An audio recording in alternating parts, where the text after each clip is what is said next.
इस चैप्टर में theory almost हम बता चुके थे। अब एक दो थ्योरी ही रह गई है, एक एप्लीकेशन है और स्ट्रेस स्ट्रेन ग्राफ है। मोस्टली यही थ्योरी है आपके अकॉर्डिंग टू एनसीईआरटी। उसके बाद फिर हम क्वेश्चन करेंगे, एक दो लेक्चर क्वेश्चन करेंगे और उसके बाद फिर नए चैप्टर में आएंगे, क्योंकि सिलेबस भी काफी कराना है। तो एक दो लेक्चर क्वेश्चन करने के बाद फिर फ्लूइड स्टार्ट कर देंगे। तो चैप्टर जो हम देख रहे थे वही है आपका mechanical properties of solids. Mechanical properties of solids, properties of solids।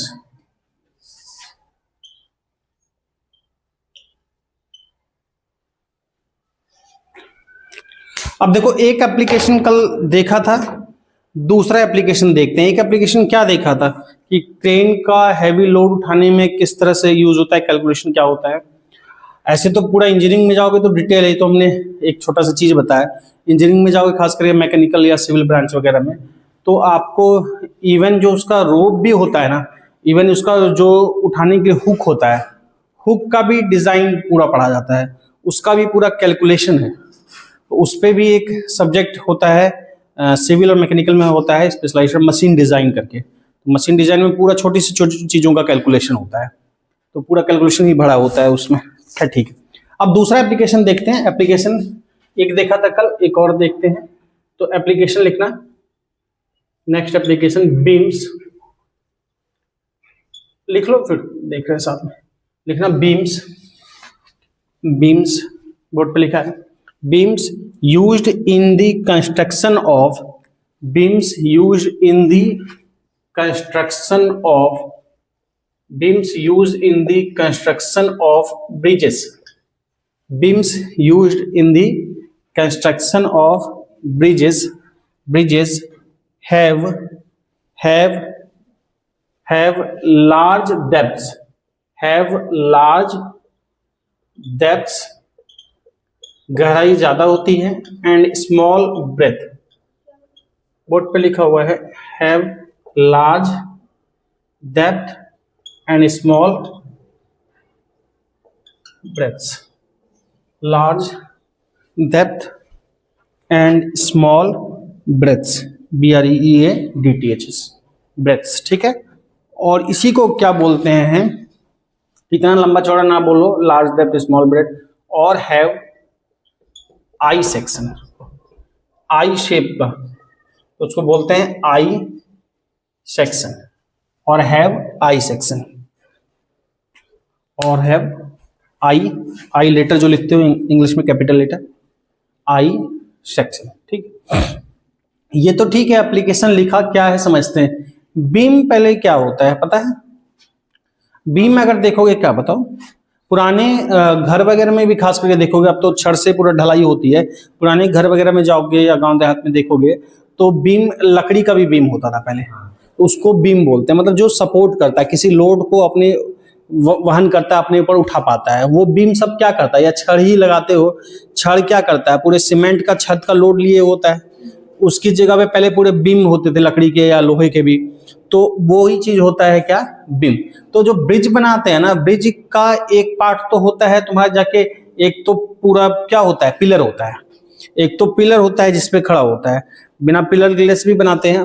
Normal जो मैं सीमेंटेड ब्रिज की बात कर रहा हूँ, तुम्हारा ओवर ब्रिज या इन सब की, तो क्या होता है, एक पिलर होता है। उसके बाद कभी ब्रिज बनते देखोगे, खास करके आजकल तो देखना कैसे बनाया जाता है कि अलग अलग पिलर होते हैं और दो पिलर के बीच में एक लगा जोड़ा नीचे बनाया जाता है अलग से, फिर सेक्शन बनाया जाता है, उसको उठा के फिर क्या कर देते हैं, पिलर पे रख देते हैं। दो पिलर के बीच में पूरा एक नहीं ढाल देते यहां से वहां तक, बीच में पिलर से पिलर, पिलर से पिलर ऐसा ज्वाइंट करते हैं। तो दो पिलर के बीच में एक रख दिया, फिर दो पिलर के बीच में एक रख दिया, वही जो है ना वो बीम है। बीम जो है उसका सेक्शन आप देखोगे बनावट ना, तो वो आई सेक्शन का होता है। आई सेक्शन का होता है मतलब कैसा होता है, ध्यान करना, उसका कंस्ट्रक्शन देखना, तो कंस्ट्रक्शन कुछ ऐसा होता है, ऐसा आई सेक्शन का कुछ इस टाइप से होता है। अगर ध्यान दोगे तो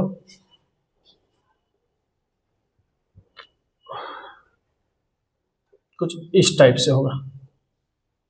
इसको घुमा दो, ये ऐसा लग रहा है, इसको घुमा दोगे तो आई ही है, ठीक है ना। तो आई सेक्शन का, बल्कि ऐसे बना रहे हो तो ऐसे बना लो, ये जैसे यूज हो रहा है मैंने उस टाइप से दिखा दिया बना के, ये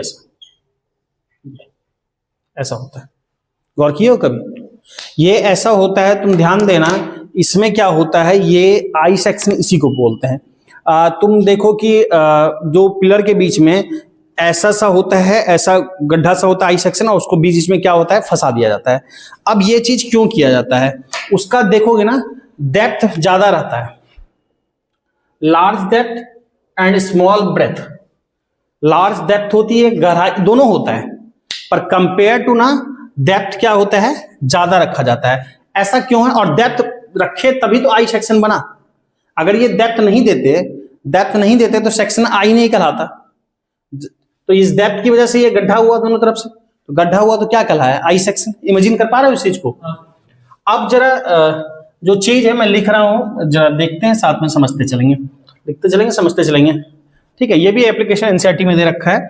अब मैं इसको फिगर भी बनाऊंगा, लिखो पहले, लिखो। The designing of bridge is based on the knowledge of the designing of bridge is based on the knowledge of elasticity, based on the knowledge of elasticity, based on the knowledge of elasticity such that it doesn't bend, such that it doesn't bend too much, बहुत ज्यादा bend ना हो जाए, such that it doesn't bend too much, it doesn't bend, bend, bend too much under the traffic load, comma, under the traffic load, comma, under the traffic load हुआ या environmental conditions हुआ, हवा का pressure वगैरह से, under the traffic load, comma, the force of wind,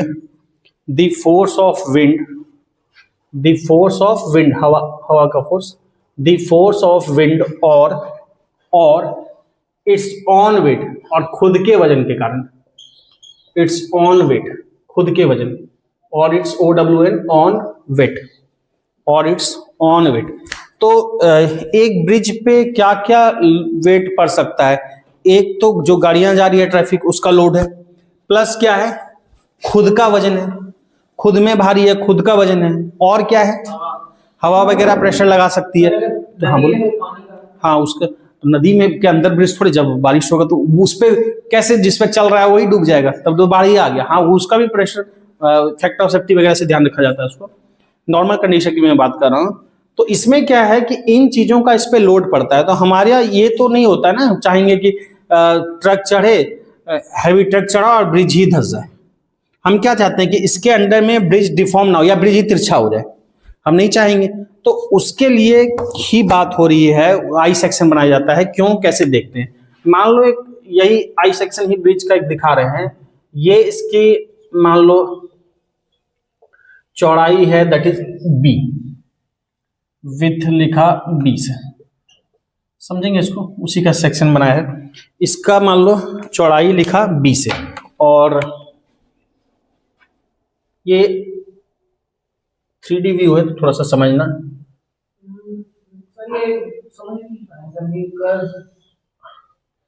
थोड़ा देर में दिख जाएगा। तो ये इस तरह से कुछ हुआ, ये वही बीम है। अच्छा, बी ये है, इसकी जो ये है, ये डेप्थ जो है ये that is D. Bridge pillar पे होता है, तो पिलर पे जहां पे दो पिलर, देखना पिलर से बाहर भी ब्रिज का हिस्सा निकला होता है। कभी देखना ब्रिज वगैरह देखे हो, ओवर ब्रिज वगैरह देखे होगे कहीं, तो ओवर ब्रिज देखना, उसमें क्या होता है, जो पिलर होता है ना, पिलर दो लोड होता है, पिलर से बाहर थोड़ा से दोनों तरफ निकला होता है जो सपोर्ट। तो ये दो जो पिलर है ना, ये पिलर क्या है, सपोर्ट है। अब ये मान लो पिलर जहां भी लगाया, ये यहाँ है और ये यहाँ है, ये यहाँ, क्या चीज है जरा समझना ये जो ब्रिज है दरअसल ये आपका अच्छा इसकी लेंथ है, लेंथ मान लो लेंथ लेते हैं पिलर टू पिलर, ये लेंथ है बाहर के इफेक्टिव लेंथ ये बोलते हैं एल, ठीक।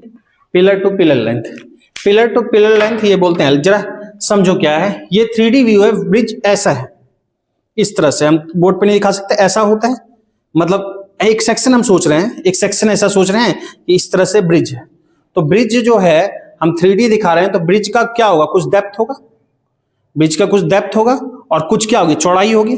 तो चौड़ाई जो है थिकनेस और गहराई, डेप्थ मतलब कितना गहरा है और विड्थ मतलब चौड़ाई, तो बी से इसकी चौड़ाई दिखाई गई है, कितना चौड़ा ब्रिज है, ठीक। और गहरा कितना है, तो गहरा कितना है वो डी से दिखाया गया है, ठीक है, इमेजिन कर सकते हो। तो ये डी से दिखाया गया और लेंथ बोलते हैं इफेक्टिव लेंथ। तो इफेक्टिव लेंथ क्या है, कहां से कहां तक लेंथ है, इफेक्टिव लेंथ है तुम्हारा जहां से ये सपोर्ट होता है ना, कहीं बना लो, यहां बना लिया, जहां से ये सपोर्ट होता है, मतलब कि पिलर होता है, पिलर जहां पे खड़ा है, पिलर टू पिलर जो ये जो लेंथ होती है इसी को क्या बोलते हैं, इफेक्टिव लेंथ या लेंथ। तो ये बोला लेंथ, ठीक। और ये टोटल वेट किस पे लगेगा, इस पे, तो टोटल वेट कहां लगा, जितने भी इस पे ट्रक है, बस है, कार है, इसका अपना वेट है, सब मिलके जो वेट इसके सेंटर पे देखा दैट इज डब्ल्यू लग रहा है, लोड। पहले बोलो इतनी बात समझ में आ रही है, ठीक। अब एक फॉर्मूला होता है, इस फॉर्मूले को आपको याद रखना होगा, इसका प्रूफ ना मतलब बताने का, क्योंकि प्रूफ इसका इंजीनियरिंग में जाके करते हैं। तो ये फॉर्मूला फिर बताया क्यों गया, ये बताया इसलिए गया क्योंकि इसका एप्लीकेशन आप बस जान सको, फॉर्मूला याद रखें। तो एनसीईआरटी में भी फॉर्मूला लिखा है एज इट इज, सबको याद रखना होगा। इसका प्रूफ हम इंजीनियरिंग में जाके मैकेनिकल इंजीनियरिंग में करते हैं, ठीक है।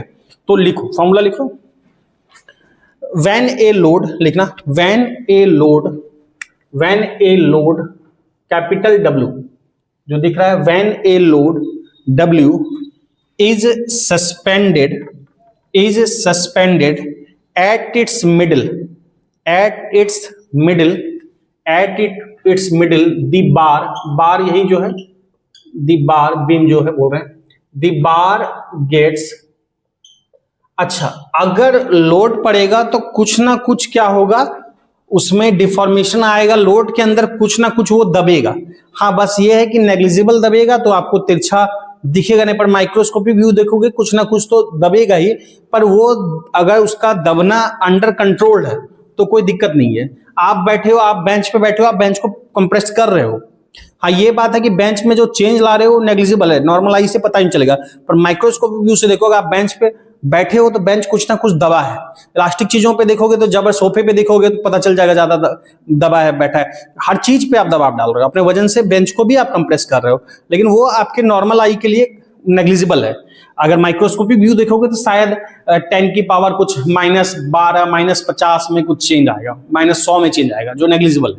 बात समझ आ रहा है। उसी तरह से जब ट्रक या ये जो जाता है तो वो भी क्या होता है, कंप्रेस होता है, पर कंप्रेस विद इन लिमिट है। अब नॉर्मल आई से पता नहीं चल रहा है कंप्रेस हो रहा है, तो वो एक्सेप्टेबल है, लेकिन वो ज्यादा हो जाए तो टूट सकता है। तो कितना डिफ्लेक्शन होता है वही बात कर रहे हैं। तो when a load W is suspended its middle, the bar gets depressed, board पे लिखा है डिप्रेस्ड, डिप्रेशन आ गया, डिप्रेशन आ गया का मतलब दुख तकलीफ में चला गया, हाँ तो इसका दुख तकलीफ मतलब धस गया। Depressed by an amount, depressed by an amount, कितना डिप्रेशन होता है, तो ये जो डिफ्लेक्शन होता है, जो डिप्रेस हो रहा है, उसको लिखा ऐसे कुछ डेल्टा से, ऐसा सिंबल से लिखा डेल्टा से, और दिस इक्वल टू जो आता है, ये फॉर्मूला आपको याद रखना होगा, WLQ। और याद क्यों रखना होगा, बिना रखे नहीं चलेगा, काम नहीं चलेगा, क्योंकि एनसीईआरटी में दिया है, तो आपको याद रखना होगा, क्वेश्चन का भी बन सकता है। तो WLQ बाय 4YBD3, Y यहां पे क्या है, यंग्स मॉडुलस, Y यहां पे क्या है, यंग्स मॉडुलस। तो WLQ बाय 4YBD3, ये आपको लेवल पे बताया, इसका प्रूफ नहीं है, इंजीनियरिंग में जाके करते हैं, तो इसलिए प्रूफ पे नहीं, इससे कॉन्सेप्ट जो है वो देख लेंगे। तो डिफ्लेक्शन का ये आता है WLQ बाय 4YBD3, यहाँ पे सब कुछ दिख रहा है। W क्या है, जो उस पे लोड पड़ा है, पुल पे वेट जो पड़ा है, यहाँ पे L क्या है, इसकी लेंथ है, इफेक्टिव लेंथ जो है बोलते हैं, बी क्या है, इसकी चौड़ाई है, डी क्या है, डेप्थ है। अब एक बात समझो जरा, इसका जो तुम्हारा डिफ्लेक्शन है वो बढ़ेगा, समझना। एक तो वेट लोड तो बढ़ेगा ही, लोड तो जितना पुल पे जाना है वो जाएगा ही। एक क्या बढ़ेगा, अगर Y Young's modulus given material जिसका बना है पुल वो भी गिवन ही है, फिक्स है। हम बी और डी जब डिजाइन कर रहे हैं इसका ख्याल रखते हुए अगर कर रहे हैं, तो अगर बी को घटाओगे या डी को घटाओगे तो ये क्या होगा, बढ़ेगा। यानी बी या डी में चेंज लाओगे तो इसमें भी चेंज आएगा। बात समझ में आ रही है। पर ज्यादा डोमिनेट कौन करेगा इसमें, बी या डी? फॉर्मूला दिख रहा है, देख के बताओ, ज्यादा डोमिनेट कौन करेगा, बी या डी?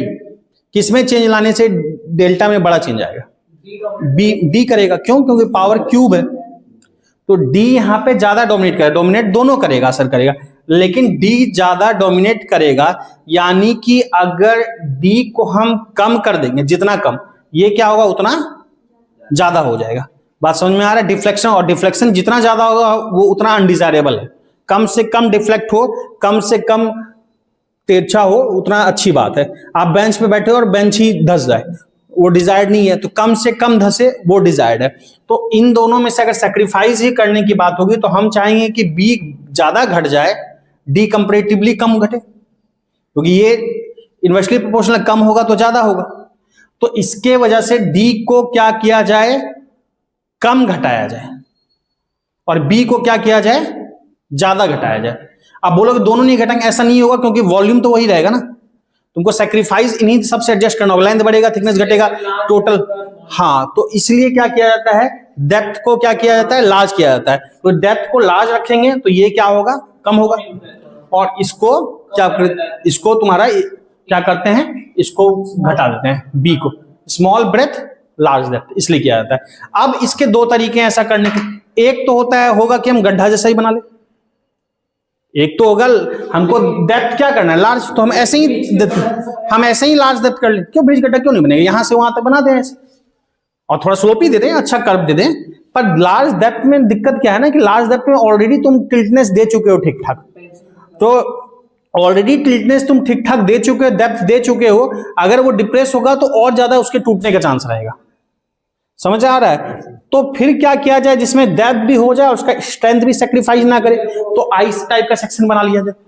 तो आई टाइप का सेक्शन बना लिया जाए, दोनों एंड चौड़ा हो गया, सपोर्ट भी मिला, और जितना तक इफेक्टिव है वहां पे गहरा भी रह गया, इसलिए आई सेक्शन बनाया जाता है उसको प्रोवाइड करने के लिए। बात समझ में आई। तो ये लिख लिया ना, और वो बना लिए क्या, ठीक है। अच्छा, बना लेना, पहले कहानी लिखा देता हूं, फिर बना लेना। लिख लो, कहानी लिख लो, या बनाओगे तो बना लो, एक मिनट जल्दी से बना लो, तो बना ही लो, जल्दी से बनाओ। सर, हाँ सर ऐसे पूछ रहे थे कि जैसे बहुत ज्यादा जो करंट वाला जगह रहता है, हाँ, जिसमें बहुत ज्यादा भार, उसमें से नीचे पिलर कैसे देते? हाँ, पिलर का उसका तरीका होता है, तुमको तो अब तो यूट्यूब वगैरह पे वीडियो मिल जाएगा अच्छा खासा। उसमें कुछ नहीं है, क्या किया जाता है कि पहले उतने जगह को तुम मान लो से सी में भी, समुद्र में भी बनने लगा है पुल, तो क्या करता है कि समुद्र में अगर पिलर बनाना है तो लोहे का ऐसा सिलिंड्रिकल फॉर्म में होलो डाल दिया गया, होलो सिलेंडर डाल दिया, तो जितना जगह डाला वहां पानी ऊपर तक आ गया, समझना। और बाकी चारों तरफ से कांटेक्ट खत्म हो गया, भले वो सिलेंडर भर जाएगा। अब उस सिलेंडर से पानी निकाल दिया गया किसी तरह से, तो उसका बाहरी से कांटेक्ट घट गया। अब आराम से उस सिलेंडर के अंदर सीमेंट भरा, ये भरा, उसको प्रॉपर्ली जमने दिया, फिर वो पिलर तैयार हो गया, फिर अगला तैयार किया इस तरह से। बहुत ज्यादा दबाव तो सर ऐसा भी हो सकता है सिलेंडर फूट जाए।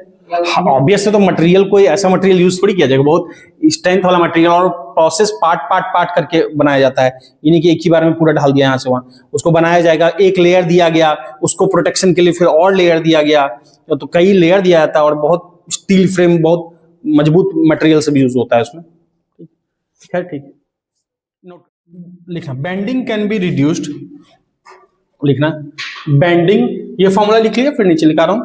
Bending can be reduced by using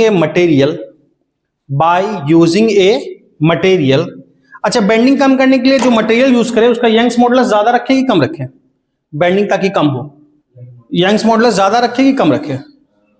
हवा में देख के बात नहीं करो, जब सामने फॉर्मूला है तो फॉर्मूला देख के कॉन्सेप्ट अप्लाई करके बात करो। हवा में कम कर देंगे, बढ़ा देंगे, कोई फॉर्मूला लिखा है, देखो क्या रिलेशन है। अब तो क्या करना चाहिए, बेंडिंग कम करने के लिए ज्यादा करना चाहिए वाई को कि कम करना चाहिए, ज्यादा करना चाहिए, सीधा रिलेशन दिख रहा है, इन्वर्सली प्रोपोर्शनल है। तो इसमें आकाश ताकने से कहाँ होगा, यहां तक हो। तो लिखो by using a material with large Bending can be reduced by using a material with large Young's modulus, with large Young's modulus, with large Young's modulus. तो ऐसा मटेरियल है जो इसका यंग्स मॉडुलस ज्यादा हो, full stop. Since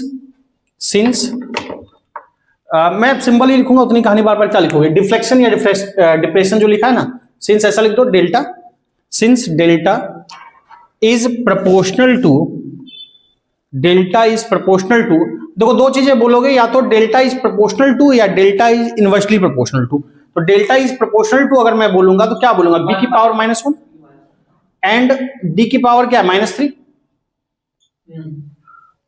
delta is proportional to लिख लो, B की power जो भी दिख रहा है साफ दिख रहा है -1 एंड डी की पावर -3 फुल स्टॉप। सो डिप्रेशन का मतलब वो जो डिफ्लेक्शन हुआ, depression can be reduced, so depression can be reduced more effectively, depression can be reduced more effectively by increasing the depth d, by increasing the depth d, क्योंकि d ज्यादा dominate कर रहा है, increasing the depth d and ऐसा करो, by increasing the depth d rather than increasing the depth d rather than rather than the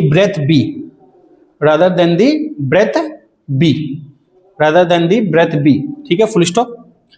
if इसके जगह पे ये काम डीप बार भी यूज कर सकते थे, लेकिन उसके जगह पे आई सेक्शन क्यों यूज किया बताया, उसी चीज को लिखा रहा हूं, लिखो if a deep bar, if a, अगर क्या किया जाए, एक डीप बार यूज कर लिया, DEEP, if a deep bar, if a deep bar is used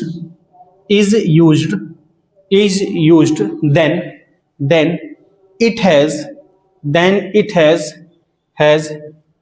has a tendency to bend, it has a tendency to bend under the weight, it has a tendency to bend under the weight of moving traffic, under the weight of moving traffic, ठीक, full stop. This bending, इस bend होने को technical में engineering के language में क्या बोलते हैं, बकलिंग बोलते हैं, बकल होना। This bending is called, board पे लिखा है buckling, this bending is called buckling, this bending is called buckling, ठीक है ना, this bending is called buckling. सुना है बलक, बकलिंग नहीं सुना है, this bending is called buckling, ठीक है, buckling, full stop. So a bar of I shaped, so a bar of I shaped use किया था, क्योंकि इसमें क्या होगा कि और बेंडिंग ज्यादा हो जाएगी, इसको बकलिंग बोलते हैं, बकलिंग और ज्यादा हो जाएगी। So a bar of I shaped cross section is preferred, I shape cross section is preferred, I shape cross section is preferred. कैसा आई शेप बताया था, प्रेफर्ड, बिकॉज दिस सेक्शन मतलब ये ऐसा टुकड़ा, ऐसा पार्ट, ऐसा design, because this section provides a large load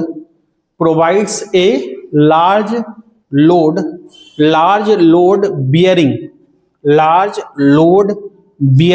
surface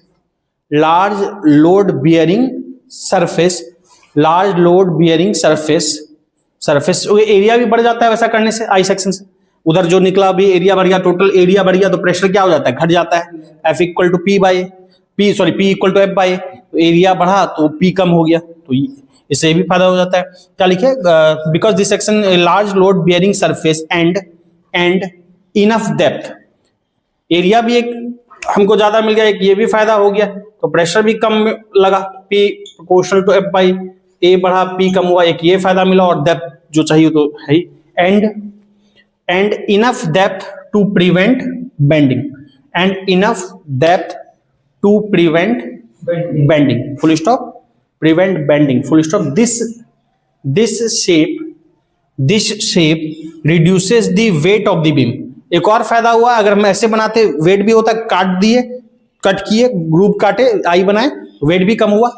तो this shape reduces the weight of the beam, shape reduces the weight of the beam without sacrificing, wait of the beam without sacrificing its strength, without sacrificing its strength. और material कम लगा तो cost भी कम लगेगा।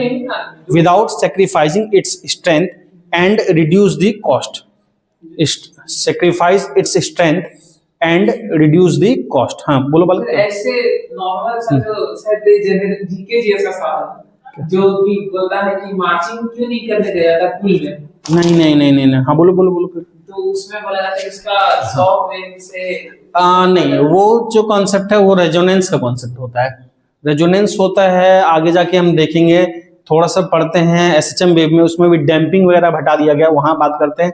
12th में भी resonance पढ़ते हैं, वो रेजोनेंस होता है एक चीज। रेजोनेंस क्या होता है, जब किसी चीज का अप्लाइड फ्रीक्वेंसी नेचुरल फ्रीक्वेंसी के बराबर हो जाता है तो वो चीज मैक्सिमम ऑसिलेट करता है, इसको रेजोनेंस बोलते हैं, वो अलग चीज है। खैर पूछे तो सुन लो, कुछ खास नहीं है। फ्रीक्वेंसी मतलब होता है हर एक का नेचुरल फ्रीक्वेंसी। नेचुरल किसको बोलते हैं, किसी को हल्का सा तुम छेड़ दिया, उसके बाद वो टू एंड फ्रो कर रहा है, तो एक बार छेड़ने के बाद जो टू एंड फ्रो कर रहा है जिस फ्रीक्वेंसी से, उसको बोलते हैं नेचुरल। तुम एक लिया, स्प्रिंग लिया, ऐसे करके छोड़ दिया, अब उसके बाद वो ऐसे ऐसे करते जा रहा है, तो फ्रीक्वेंसी जितना उसका ऑसिलेट कर रहा है उसको बोलते हैं नेचुरल। उसके मटेरियल पे डिपेंड करता है। फ्रीक्वेंसी मतलब नंबर ऑफ ऑसिलेशन पर सेकंड, एक सेकंड में कितना बार पूरा ऑसिलेशन रिपीट कर रहा है, तो उसकी फ्रीक्वेंसी हो जाती है नेचुरल। झूला है, झूले को पीछे लाया और लाके फिर छोड़ दिया, पीछे लाके छोड़ दिया, फिर झूला अपने आप टू एंड फ्रो करता रहेगा। तो अपने आप जो टू एंड फ्रो किया झूला, वो उसकी क्या है, नेचुरल फ्रीक्वेंसी। एक सेकंड में जितना बार ऑसिलेट किया वो नेचुरल है। अब अप्लाइड क्या है, अब झूला मान लो पीछे आ रहा है, ये पहले बार देने के बाद छोड़ दिया और फिर जो टू एंड फ्रो कर रहा है वो नेचुरल है उसके मटेरियल पे। अब क्या कर रहे हो, झूला पीछे आ रहा है, फिर धक्का दे रहे हो, फिर पीछे आ रहा है, फिर धक्का दे रहे हो, फिर पीछे आ रहा है, धक्का। ये जो हम अब बार बार अप्लाई कर रहे हैं ये है अप्लाइड फ्रीक्वेंसी। अगर हम झूले को धक्का देते देते एक बार देखना ऐसा होगा कि झूला मैक्सिमम हाइट तक चला जाएगा, और मैक्सिमम हाइट तक तभी नहीं जाता, ये जरूरी नहीं है कि सबसे ज्यादा फोर्स लगाएंगे तभी जाएगा, ऐसा कुछ नहीं है। मैक्सिमम हाइट तक तब जाता है, देखा जाता है जब उसकी जो नेचुरल फ्रीक्वेंसी थी और तुम जो फोर्स लगाए उसके कारण जो फ्रीक्वेंसी हुई दोनों बराबर हो जाए, और दोनों बराबर हो जाए उस कंडीशन को बोलते हैं रेजोनेंस होना। और रेजोनेंस के केस में मैक्सिमम एम्पलीट्यूड होता है, यानी झूला मैक्सिमम दूरी पे जाता है, कोई भी चीज का रेजोनेंस। तो इसी तरह से कोई मटेरियल भी होता है, जैसे पुल भी हुआ, पुल के जो मटेरियल बनाए हैं, जो कंक्रीट है, उसमें तुम्हारा छड़ है या रॉड है या और चीजें हैं, तो पत्थर है, गिट्टी है, ये सब है, तो सबको मिला के उसका नेचुरल फ्रीक्वेंसी कुछ ना कुछ होगा। जितना से गाड़ी जा रही है तो तुमको भले पता नहीं चल रहा है, या ब्रिज पे कंपन भी तुमको फील होगा, हैवी ट्रक वगैरह जा रहा हो तो उसकी अपनी फ्रीक्वेंसी जिससे वो टू एंड फ्रो करता है। अगर तुम्हारी अप्लाइड फ्रीक्वेंसी उसके नेचुरल के इक्वल हो जाए तो क्या होगा, वो सबसे ज्यादा टू एंड फ्रो डिस्प्लेस होगा, और सबसे ज्यादा डिस्प्लेस होगा तो ब्रेक करने का चांस होता है। तो सैनिक वगैरह जो कदम ताल करते जाते हैं सब एक साथ पैर रखें, और इस एक साथ पैर रखने के प्रोसेस में अगर ऐसा हो जाए कि उसकी जो फ्रीक्वेंसी अप्लाइड उस ब्रिज के नेचुरल फ्रीक्वेंसी के इक्वल हो जाए, तो उस केस में ऑक्सीलेशन मैक्सिमम होगा, ब्रिज टूट सकता है। अब टूटने का बात है, ये ब्रिज नहीं टूटता है, सीमेंट वाला जो फ्लाईओवर देख रहे हो, वो जो डिफेंस ब्रिज या पुलिया वगैरह जोड़ने में यूज होता है, या वैसे कंस्ट्रक्शन में यूज होता है। कहीं पुलिया में या छोटी नदी बह रही है, पुल, उस सब में कहीं कंस्ट्रक्शन है, हिली टेरेन है, वहां बनाया गया वो सब। तो इसीलिए भूकंप भी जो बनाते हैं ना, अर्थक्वेक प्रोन, ये भूकंप रोधी बोलते हैं, भूकंप से नहीं हो, उसमें क्या करते हैं, भूकंप की अपने रिएक्टर स्केल है, रिएक्टर स्केल है लगभग मान लो 6 से ऊपर या 5 से 6 से ऊपर बहुत डेंजरस होता है, 0.1 का फर्क 10 की पावर में चला जाता है, तो खैर 6 से 7-8 रेंज तक आता है और बहुत डेंजरस है। तो उसका जो मटेरियल बनाया जाता है ना, उसका ब्रिज जो बोलते हैं भूकंप रोधी है या घर, तो ध्यान रखा था उसके मटेरियल का पूरा कैलकुलेशन करके जो नेचुरल फ्रीक्वेंसी आएगी वो इस रेंज में ना आए, नहीं तो फिर उस समय ऑस्ट्रेशन मैक्सिमम होगा। इसलिए कई बार क्या होता है कि भूकंप में कई ब्रिज गिर जाते हैं और कुछ नहीं गिरते हैं। तो नहीं गिरने वालों में ऐसा ब्रिज होगा, जनरली ऐसा होगा जिसकी फ्रीक्वेंसी जो होगा वो भूकंप की फ्रीक्वेंसी से मैच ना करे, तो उस केस में रेजोनेंस वो चीज होता है। तो रेजोनेंस अलग चीज है, ठीक है। क्या, चलो नोट कर लो, कर लिए। अब देखो क्या है इसमें, लास्ट थ्योरी है स्ट्रेस स्ट्रेन का ग्राफ, स्ट्रेस वर्सेस स्ट्रेन का ग्राफ। इसका पूरी कथा कहानी मैं नहीं लिखाऊंगा, ये ग्राफ समझा दूंगा। मैं रफली ग्राफ बना रहा हूं, आपको किसी भी बुक में मिल जाएगा। जो बच्चे यहां पढ़ रहे हैं उनको दिया हुआ है, मैंने इसका पूरा लिखा हुआ नोट्स टाइप का इस ग्राफ का दिया हुआ है 2 पेज का, तो वो उसको पढ़ लेंगे। बाकी उसमें जितनी लिखी है वो सारी कहानी मैं बोर्ड पे समझा दूंगा। कोई अगर ऑनलाइन देखते हैं, अगर उनको इंटरेस्ट होगा तो बोलेंगे तो मैं कमेंट में इसका पीडीएफ अटैच कर दूंगा जो आप लोग को दिया है। अदरवाइज यहाँ सारी बातें मैं समझा ही दूंगा, लिखाऊंगा नहीं, क्योंकि लिखाने का मतलब पूरी कथा एक क्लास लग जाएगी, 1-1.5 घंटे कथा लिखने में लंबा चौड़ा, तो पूरी कहानी समझा जरूर दूंगा। ये ग्राफ क्या बताता है, कैसे आता है, वो डिटेल हम समझेंगे। और ये ग्राफ आपका इंपॉर्टेंट भी है, काम का भी है। तो बाकी जो यहाँ पे अपना ग्राफ निकाल सकते हो, देख सकते हो, ठीक है। अब इसमें कुछ पॉइंट दिख रहे हैं, जरा हम समझेंगे क्या है कैसे है। एक और नाम जैसे मैंने दिया है ग्राफ में तो वैसे ही नाम दूंगा। इस पॉइंट को क्या नाम दिया, ए, इसको ए नाम दिया, एक को ए नाम दिया, इसको बी नाम दिया, यहां पे कहीं पे भी सी किया, कहां है वो समझेंगे। और डी, हाईएस्ट पॉइंट को डी दिया होगा, नीचे गया होगा उसको ई कह दिया। जैसे उसमें न दिया है पीडीएफ वैसा ही नाम दूंगा, इसलिए क्योंकि रिवीजन के समय में आपको दिक्कत ना हो, तो वही नाम दूंगा मैं। तो और इसको दिया है कुछ यहाँ पे हाईएस्ट, ये दे दिया डी, ठीक। सी से हमने कुछ ऐसे लाया, क्या चीज है देखेंगे समझेंगे। ऐसा कुछ किया, ये कहीं भी आ सकता है, और इसको लिखा परमानेंट सेट, इसको लिखा परमानेंट सेट। क्या चीज है, यहां पे तुमको लिखा होगा इस पॉइंट को, ए को क्या लिखते हैं, ए को sir proportional limit, proportional limit. और भी कोई नाम बोला है, उसके नीचे सर नहीं सर, बी को इलास्टिक, और ये बी को क्या बोला है, इलास्टिक लिमिट या फिर यील्ड पॉइंट। इलास्टिक लिमिट, जिसको हमने पहले एप्लीकेशन में क्रेन वाले में यूज भी किया था ये टर्म, तो वो चीज देखते हैं क्या है, इलास्टिक लिमिट या यील्ड पॉइंट। उसके बाद डी को क्या बोला है, और ई को क्या बोला है, फ्रैक्चर पॉइंट। सर डी कोई बात नहीं। और तुम्हारा सी को क्या है, तो सी तो ऐसे कोई पॉइंट लिया है। डी को क्या बोला, डी को भी कुछ बोला होगा, नहीं सर, डी को नहीं बोला, अच्छा कोई नहीं। तो जो कथा सुनाया ना उसमें लिखा होगा, डी जो कथा सुनाया, डी को बोलते हैं अल्टीमेट टेंसाइल स्ट्रेंथ, ये सब यूज किया। डी को अल्टीमेट टेंसाइल स्ट्रेंथ, जो आपको पूरा लिखाया है, दिया है नोट्स उसमें लिखा है, तो अल्टीमेट टेंसाइल स्ट्रेंथ। बाकी जो ऐसे भी देख रहे हैं उनको यहीं से पूरा समझ में आ जाएगा।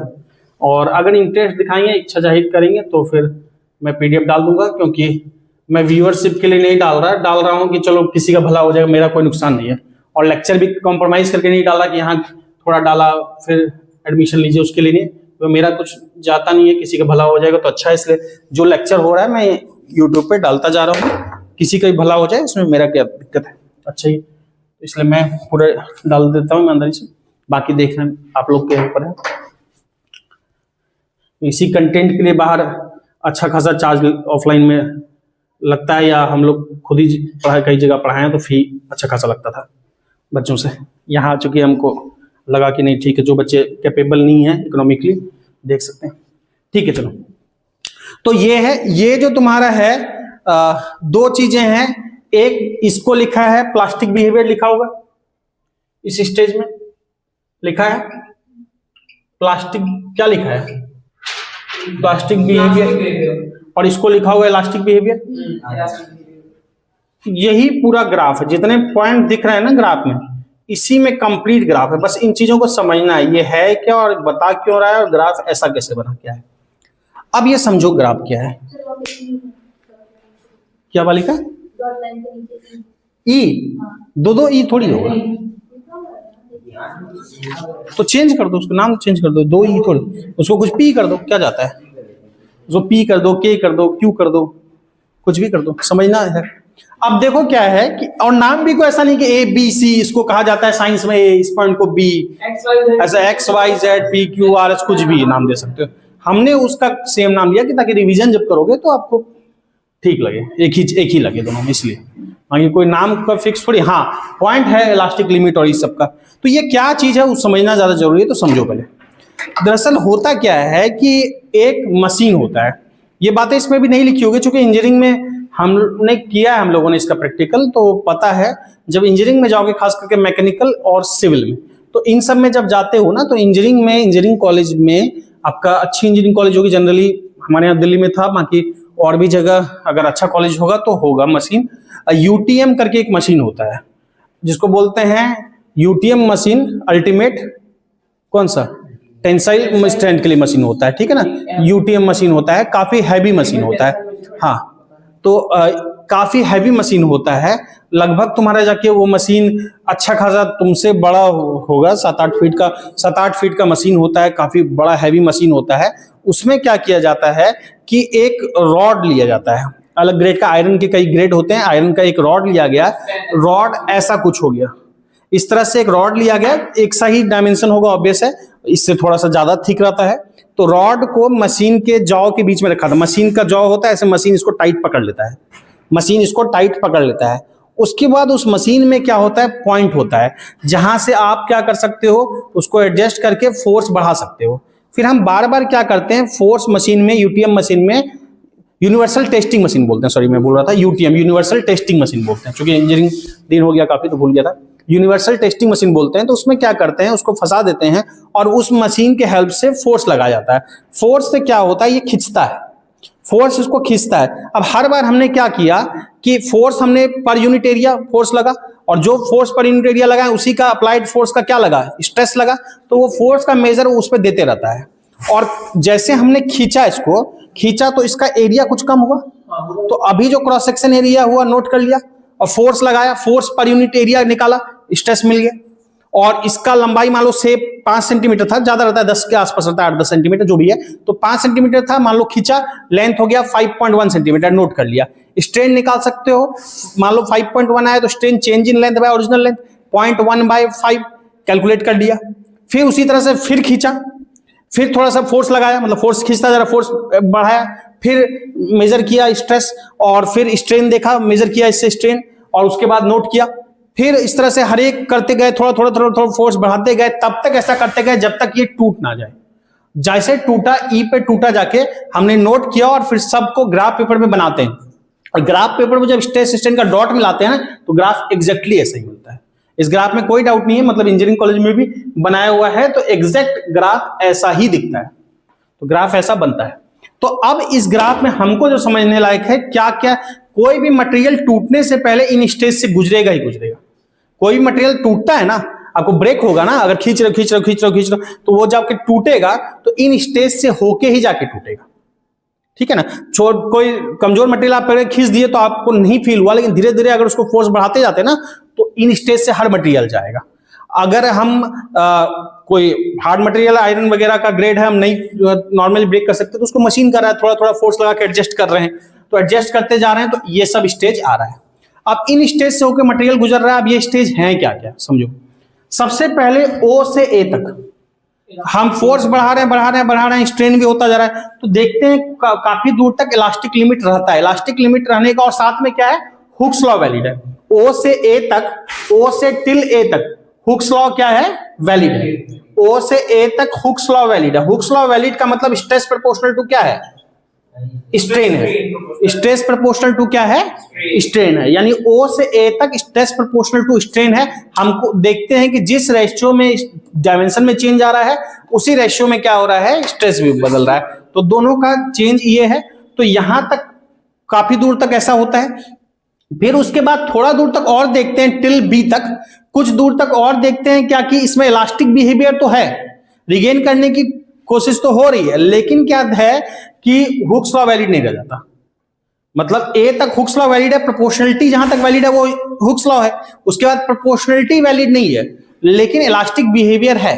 वो कहां तक होता है? कुछ दूर तक होता है। इसको बी नाम दिया, इसको नाम दिया इलास्टिक लिमिट, इसलिए नाम दिया इलास्टिक की लिमिट, इलास्टिसिटी की लिमिट, या फिर एक और नाम है इसका यील्ड पॉइंट, इलास्टिक लिमिट या यील्ड पॉइंट। यहां तक रिगेन करने की टेंडेंसी होती है, जिसमें से ओ से ए तक हुक्स लॉ वैलिड है, ए से बी हुक्स लॉ वैलिड नहीं है, इलास्टिक रहती है। उसके बाद क्या होता है, बी के बाद फर्दर अब क्या होता है, उसका इलास्टिक बिहेवियर हट जाता है, मतलब जहां रोके लगभग वहीं रुक जाएगा, रिगेन करने की कोशिश खत्म लगभग। तो रिगेन करने की कोशिश खत्म बोलते हैं किस स्टेज में चला गया, वो प्लास्टिक स्टेज में। तो बी के बाद प्लास्टिक स्टेज में चला गया टिल पॉइंट डी तक। डी को हम बोलते हैं अल्टीमेट टेंसाइल स्ट्रेंथ। अब ये इसके आगे बढ़ेंगे तो डी को बोलते हैं अल्टीमेट टेंसाइल स्ट्रेंथ। ठीक, अब क्या होता है बात समझते हैं, बी और डी के बीच में, मतलब जब प्लास्टिक स्टेज में पहुंच गया, जब प्लास्टिक स्टेज में पहुंच गया तो किसी समय हमको जब इच्छा हुआ, कोई फिक्स पॉइंट नहीं है, प्लास्टिक स्टेज में पहुंचने के बाद कहीं भी हमने मशीन बंद कर दिया या समझो ऑफ कर दिया, स्विच ऑफ, फोर्स देना बंद कर दिया, तो उसके बाद भी क्या देखा जाता है कि नियम से हम फोर्स नहीं अप्लाई कर रहे हैं, स्ट्रेस नहीं है, तो स्ट्रेन क्या होना चाहिए था, जीरो होना चाहिए था स्ट्रेस। लेकिन क्या देखा जाता है, जब मेजर करते हैं कि प्लास्टिक स्टेज में जाने के बाद अगर मशीन बंद भी कर दिए तो भी इसमें जो है इस सी पे मशीन बंद किया तो हमने देखा कि इसमें कुछ वैल्यू है स्ट्रेन की, स्ट्रेन जीरो नहीं, स्ट्रेन इतना है, चाहे जितना हो, ये फिक्स नहीं है कि इतना हो, इतना भी हो सकता है, इतना भी हो सकता है, लेकिन कुछ ना कुछ वैल्यू है। जितनी स्ट्रेन की वैल्यू है, से मान लो स्ट्रेन की वैल्यू 10 है तो ये वैल्यू 10 है, या स्ट्रेन की वैल्यू 7 है तो ये 7 है, पर जीरो नहीं है।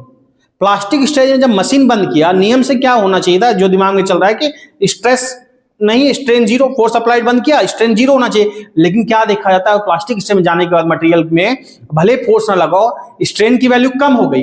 कम हो गई का मतलब ये नहीं रहा, समझो ये नहीं रहा, कम होने का मतलब समझो जरा, ये नहीं रहा, कुछ कम हो गया, मतलब यहां इतना ना हो के इतना हो गया, लेकिन जीरो नहीं हुआ। बात समझ में आ रहा है? ये क्या हुआ, जीरो नहीं हुआ। जिस पॉइंट पे किया वहां स्ट्रेन मेजर किया, उसको बोल दिया उतने स्ट्रेन को परमानेंट सेट। परमानेंट सेट का मतलब क्या हुआ कि स्ट्रेन परमानेंटली सेट हो गया, मतलब हमारे फोर्स नहीं लगने के बावजूद भी स्ट्रेन दिखा, यानी स्ट्रेन मटेरियल में परमानेंटली सेट हो गया प्लास्टिक स्टेज में। तो जिस समय मशीन बंद किया उस समय जो स्ट्रेन की वैल्यू है उसको बोल दिया परमानेंट सेट। समझ में आया? ये कोई भी आर्बिट्री पॉइंट है बी से डी के बीच में। ठीक, उसके बाद डी से ई के बीच में आए तो ये दो पार्ट है, डी से ई जो पार्ट है, यहां डी तक तो हर मटेरियल जाएगा। दो तरह के मटेरियल सुने होंगे, एक डक्टाइल, एक ब्रिटल। डक्टाइल ब्रिटल में क्या अंतर है? डक्टाइल देखो एग्जैक्टली तो कुछ नहीं होता, मतलब फिर भी कंपैरेटिव बिहेवियर होता है। डक्टाइल मतलब जो टूटने से समझो कि थोड़ा सा टाइम ले ज्यादा का, और ब्रिटल जो झटके से टूट जाए, जैसे कि तुम्हारा टूटने का रबर को तोड़ रहे हो तो वो भी टूटेगा, पर वो थोड़ा सा रेजिस्ट करने की कोशिश करे, डक्टाइल हो, कंपैरेटिवली वो डक्टाइल है। रबर कंप्लीटली डक्टाइल है, किसके? तुम कंपेयर करोगे चौक से, झटके से टूट जाएगा। और ये सब चीजें कंपैरेटिवली होती है, जैसे बोले कि बहुत मजबूत है या बहुत लंबा है, या बहुत ये है, लंबा क्या है 5 फुट 6 इंच, बोले बहुत लंबा है, बैठा दिया 6 फुट के सामने छोटा हो गया। तो ये सब चीजें सब कंपैरेटिव होती है, छोटा बड़ा दिस दैट। तो ये जो है डक्टाइल ब्रिटल, ये कंपैरेटिव टर्म है। अगर यूकेलिप्टस पेड़ का कंपेयर करें नॉर्मल हम किसी अदर पेड़ से, तो वो डक्टाइल ज्यादा है, दूसरा वाला पेड़ ब्रिटल है। अब यूकेलिप्टस का पेड़ का कंपेयर हम किसी इलास्टिक बॉडी से कर दिए, रबर से सीधा से, तो फिर वो ब्रिटल डक्टाइल हो गया, रबर डक्टाइल हो गया, यूकेलिप्टस ब्रिटल हो गया। कहने का मतलब ये रिलेटिव टर्म है। तो डक्टाइल मतलब जो तुरंत टूट जाए, जो थोड़ा देर से टूटे, ब्रिटल मतलब तुरंत टूट जाए। तो कंपैरेटिवली यहां करेंगे, डक्टाइल मटेरियल लगभग डी पे टूट गया, ब्रिटल मटेरियल डी पे टूट गया, ब्रिटल जो है डी पे टूट गया। तो ब्रिटल मटेरियल में ये डी से ई वाला स्टेज नहीं होगा, डी से ई वाला स्टेज ही ब्रिटल और डक्टाइल को अलग करता है। यहां तक तो सब मटेरियल जाएगा। अब डी से ई में एक्स्ट्रा क्या हुआ, देखो डी से ई में ग्राफ नीचे आने लगा, ग्राफ नीचे आने लगा मतलब स्ट्रेस की वैल्यू क्या हो गई, घटने लगी, लेकिन स्ट्रेन अब भी है, एक्स वैल्यू तो बढ़ रही है ना डी से ई में, डी से ई में एक्स वैल्यू तो बढ़ रही है, वाई वैल्यू घट रही है ना, यानी स्ट्रेस वाली, स्ट्रेस किससे था, अप्लाइड फोर्स से। तो अप्लाइड फोर्स हम जब कम भी करने लगे ना, या तब भी देखा कि स्ट्रेन है, मतलब इसमें क्या हो गया, डी से ई में कुछ दूर तक जैसे आयरन ग्रेड का मटेरियल दिए तो वहां दिखा था, वो कंपैरेटिवली डक्टाइल है, तो उसमें क्या हुआ कि थोड़ा सा और टाइम लिया टूटने में, और ये कुछ देर जाके क्या हुआ कि इसमें स्ट्रेन अब भी दिखा जब हमने इवन स्ट्रेस कम भी हो गया तो भी। तो जो डक्टाइल मटेरियल है वो यहां तक की जर्नी करेगा, ई पे आके टूटेगा, और ब्रिटल जो है डी पे ही टूट जाएगा, तो ब्रिटल कंपैरेटिवली पहले टूटेगा। तो इतनी कहानी कंप्लीट है, ये ग्राफ समझ लेना, बाकी नोट्स वाले नोट्स एक बार पढ़ लेना, ठीक है ना, और ऑनलाइन वाले डिमांड करेंगे तो मैं उस पर डाल दूंगा कमेंट पे, अदरवाइज बाकी कहानी समझाई दिया। एक बार फिर से जल्दी से देख लेते हैं। तो ग्राफ है स्ट्रेस स्ट्रेन का, फोर्स अप्लाई करते गए, नोट करते गए, उसके बाद कितना चेंज आया डायमेंशन में, ओ से ए तक शुरू में गया, हुक्स लॉ वैलिड है और इलास्टिक बिहेवियर भी है। ए से बी तक प्रोपोर्शनलिटी नहीं है, stress proportional strain, Hooke's law valid नहीं है, लेकिन इलास्टिक बिहेवियर है। लास्ट जहां तक हुआ उसको बोला इलास्टिक लिमिट या यील्ड पॉइंट, जहां तक इलास्टिसिटी है। बी के बाद फिर चला गया प्लास्टिक स्टेज में, फिर रिगेन करने वाली बात नहीं हुई। बी से डी में ही जहां इच्छा हुआ कहीं पे मशीन बंद कर दिया, सी पे, वहां पे स्ट्रेन जीरो होना चाहिए था, क्योंकि हमने फोर्स अप्लाई नहीं किया, स्ट्रेस जीरो है, लेकिन क्या देखा कि उस स्टेज में भी स्ट्रेन है, यानी स्ट्रेन परमानेंटली सेट हो गया, उस जगह पे जो स्ट्रेन की वैल्यू उसको बोलते हैं परमानेंट सेट। उसके बाद फिर डी तक हर मटेरियल पहुंचेगा, डी को बोलते हैं अल्टीमेट टेंसाइल स्ट्रेंथ, डी पे कौन टूट जाएगा, डी पे टूट जाएगा, ब्रिटल टूट जाएगा, और डक्टाइल जो है थोड़ा और टाइम लेगा, वो ई पे आके टूटेगा। यहाँ पे स्ट्रेंथ फिर भी है जब वैल्यू क्या हो रही है, स्ट्रेस घट रही है, हाँ, तो थोड़ा ज्यादा टाइम लेगा डक्टाइल टूटने में। कोई मटेरियल सिंपल सा क्वेश्चन ही बना दिया जाए, दो मटेरियल है, एक मटेरियल में यहीं तक फिगर बनाया, पूछा डक्टाइल है कि ब्रिटल है, ब्रिटल है, और एक में ये बना दिया, तो इतनी कहानी क्लियर है। तो थ्योरी इसकी क्लियर हो चुकी है सब। अब इस पे क्वेश्चन बचा है, तो नेक्स्ट क्लास में हम केवल क्वेश्थन ही करेंगे, इसके 2 लेक्चर तक करेंगे, बहुत ज्यादा टाइम अभी नहीं दे पाऊंगा, क्योंकि आगे हमको फिर चैप्टर सिलेबस भी करना है, फ्लूइड वगैरह, तो थ्योरी तो पूरा अच्छे से कर दिए हैं, न्यूमेरिकल 2 लेक्चर हम करेंगे, उसके बाद भी अगर न्यूमेरिकल और स्टैंडर्ड के थोड़े रह जाएंगे तो बाद में कभी करा देंगे अलग से, ठीक है। अब भी इतना रहने दिया जाए।